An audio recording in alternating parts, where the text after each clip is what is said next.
Olá pessoal, vamos lá então para mais uma aula, né? Vamos dar continuidade à parte de indutores e ao final peço que prestem bastante atenção que eu vou fazer uma explicação que vai explicar uma sugestão minha para a nossa avaliação, o restante da nossa avaliação da nossa disciplina, tá? E caso aí a gente vê aí como a gente vai proceder, né? Eu não quero tomar nenhuma decisão sem a opinião de vocês quanto a isso, tá? Mas primeiro eu vou explicar tudo que eu tenho para explicar hoje, a aula é um pouco longa, tá?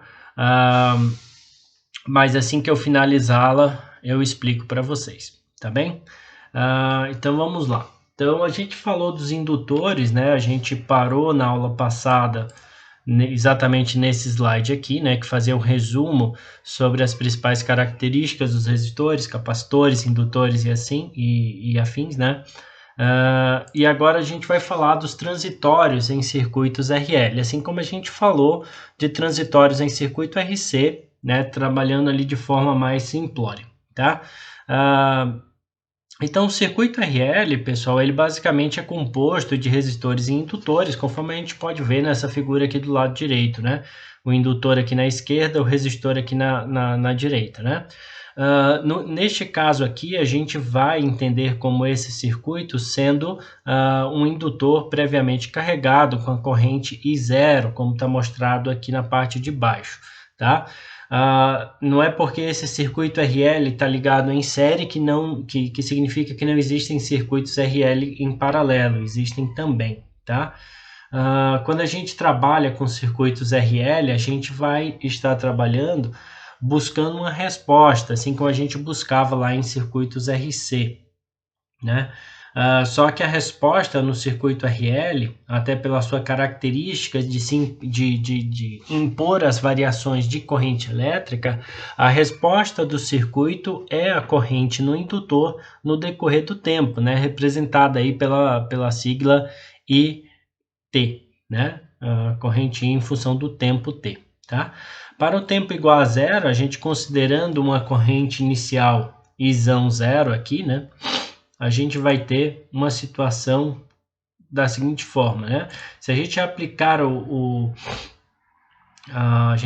a lei de Kirchhoff das tensões, né, para esse loop aqui, a gente vai encontrar essa equação aqui, VL mais VR igual a zero, sabendo que a tensão no indutor é L vezes DI dt, e a resistência já é bem conhecida de vocês, R vezes I.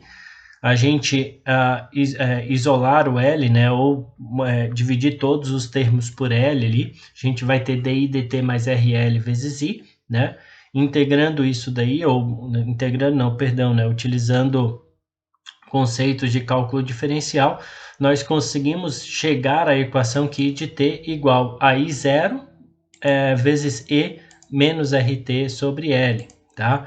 Isso mostra que o comportamento da minha corrente no indutor, ela tem um comportamento,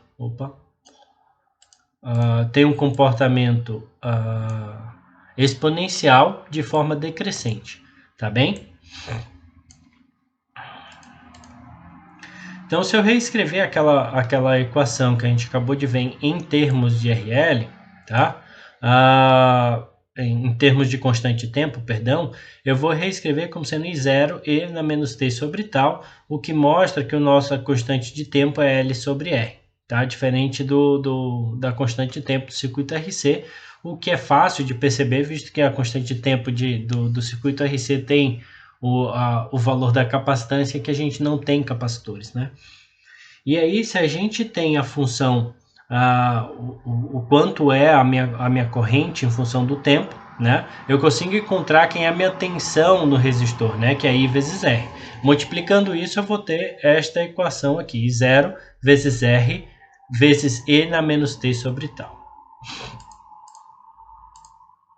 Então, para eu analisar um circuito RL sem fonte, que é o que nós temos ali, eu preciso encontrar qual é a corrente inicial através do indutor, né?